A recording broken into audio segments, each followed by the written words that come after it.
ازيكم يا صحابي؟ عاملين ايه؟ يا رب تكونوا كلكم بخير. النهارده انا وماما هنجرب السينما بيت الرعب.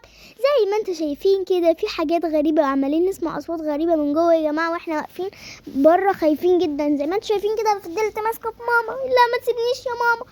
كنت بقول لكم هنا يا صحابي ان جوه بيت رعب، وزي ما انتوا شايفين كنت بوريكم كل حاجه على السينما اللي بره، فيها ديناصورات وحاجات غريبه كده وفيها فشار وحاجات كده عجيبه جدا. احنا النهارده هنعيش الحياه مرتين يا صحابي، ده شعار القناه بتاعتنا. يا ريت تشتركوا في القناه بتاعتنا، هتلاقوا فيديوهات زي دي كتيره جدا. يا رب يكونوا عجبكم. هنا بقى يا صحابي بنقول لكم ان هي رعب جدا. انا بجد يا جماعه كنت خايفه. وهنا بقى رحنا دخلنا السينما بيت الرعب وقعدنا على الكراسي بتاعتنا، وهنا بقى كنا محتارين نشغل فيلم رعب ولا فيلم كرتون، بس احنا خلاص قلنا رعب وخلاص امرنا لله. يا رب نطلع سلام من المكان ده يا رب.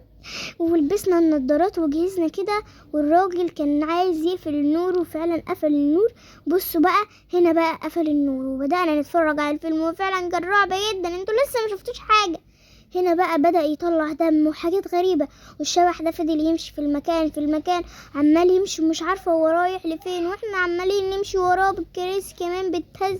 كنا خايفين جدا يا جماعة، وانا كنا لابسين النضارات وكنا عايزين نصوت. وانا هنا كنت بقول لكم هاي يا صحابي، كنا بجد خايفين جدا والدنيا بتضلم. وزي ما انتوا شايفين كده فضل يدخل لجوه واحنا قاعدين بنتفرج واحنا مليانين من الخوف وعمالين نصوت. وماما عماله تقول لي يا لهوي انا خايفه قوي من البتاع ده. انا كمان كنت خايفه يا جماعه.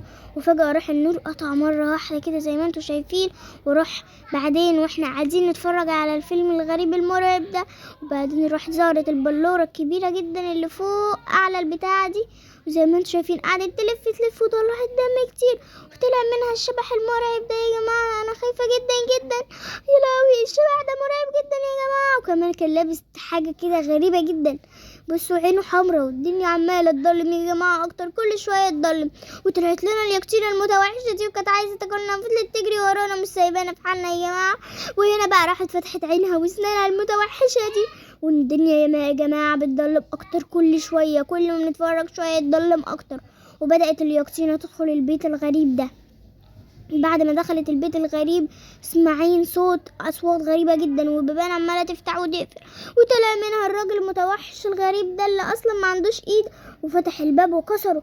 وزي ما انتم شايفين يا جماعه عمال يرفع علينا سلاح غريب كده، وانا كنت قاعده خايفه جدا. وبص روح رمى البتاع ده، راح الباب التاني اتكسر، وفضل يمشي في اماكن غريبه جدا يا جماعه.